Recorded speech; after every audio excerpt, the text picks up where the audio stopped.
ছোট্ট সোনামণিরা, এখন আমরা শিখব স্বরবর্ণ ও ব্যঞ্জনবর্ণ পরিচয়। স্বরবর্ণ, যেসব বর্ণ অর্ণবর্ণের সাহায্য ছাড়া নিজে নিজে উচ্চারিত হতে পারে তাকে স্বরবর্ণ বলে। যেমন অ, আ, ই, দিগ্গি, হ্রস্ব, দীর্ঘ, রি, লি, এ, ওই, ও এবং ও।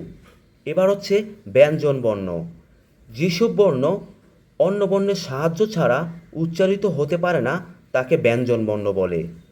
যেমন ক, খ, গ, ঘ, উম, চ, ছ, বড়িগা জ, ঝ, নিয়, ট, ঠ, ড, ঢ, মূর্ধন্য ত, তারপর থ, দ, ধ, দন্তন্য প, ফ, ব, ভ, তারপর হচ্ছে ম, অন্তস্থ জ, র, ল, তালব্যস্য, মূর্ধন্যস্য, দন্তস্য, হ, তারপর হচ্ছে ক্ষীয়, তারপর ডরে ড, এটা হচ্ছে ঢরে ঢ, এটা ডরে ড, এটা ঢরে ড, এটা হচ্ছে অন্তস্তয়, এটা হচ্ছে খণ্ডত্ব, এটা হচ্ছে অনুস্বার, এটা হচ্ছে বিসর্গ, তারপর সর্বশেষ হচ্ছে